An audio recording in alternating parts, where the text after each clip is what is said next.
नमस्कार, यूपी ठसक में आपका बहुत-बहुत स्वागत है।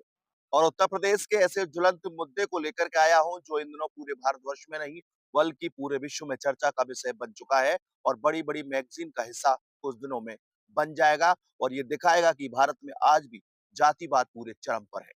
जी हाँ, बात करने जा रहे हैं इटावा के गाँव दादरपुर में जहाँ पर संत कुमार नामक व्यक्ति की चोटी काट दी गई, उसका सर मुड़ दिया गया जाति पूछने पर।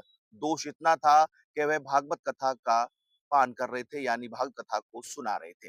इसी के साथ-साथ उनके साथ अन्य भी थे मुकुटमणि।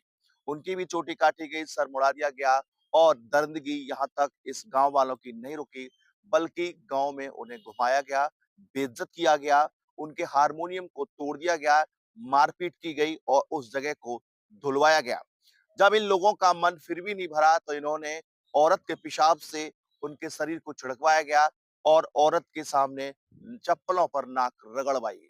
जी हाँ, ये आजाद भारत की वो तस्वीर है जहाँ पर कहा जाता है कि यहाँ सब लोग समान हैं, समानता है। इस भारत में इस घटना को देख कर के नहीं लगता है कि समानता है। इन लोगों को संविधान का बिल्कुल डर नहीं था और यही कारण है कि इन्होंने बेखौफ होकर इस घटना को अंजाम दिया। जात पूछी कि कौन जात के हो? जब उन्होंने बताया कि हमारा नाम संत कुमार यादव है और मुकुटमणि यादव है, इसी को देखते हुए इन कथित लोगों ने उनके साथ अत्याचार की वो पराकाष्ठा पार कर दी, जो शायद किसी भी एक अच्छे देश में शोभा नहीं देती हो। देश में जिस तरह से पढ़ने के बाद जातिवाद बढ़ा है, वो चिंता का विषय है। आम तौर पर अब तक ये घटनाएं दलितों के साथ सुनने में आती थी, लेकिन अब इनके साथ भी सुनने को आ गई, जिन इन दोनों समाजों के मुख्यमंत्री रहे, बड़े-बड़े पदों पर बैठे और उनके नीचे भी कई लोगों ने काम किया, उनके साथ काम किया, लेकिन वहां जातिवाद नहीं दिखा।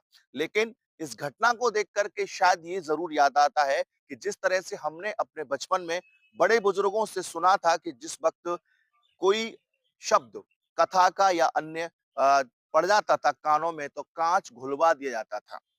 ये घटना शायद उस बात को भी सिद्ध करती है जहाँ ये कहा जाता था कि उस समय दलितों के लिए पीने का पानी अलग होता था।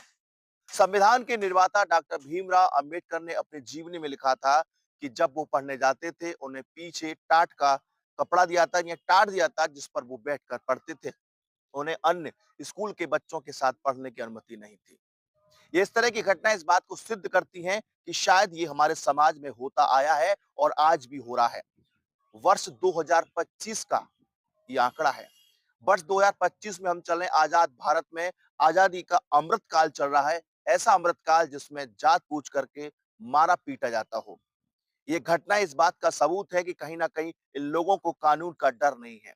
देश में राजनीति होगी, हो हल्ला मचेगा, राजनेता अपने अपने बयान देंगे, अपने अपने तरीके से सब कुछ होगा।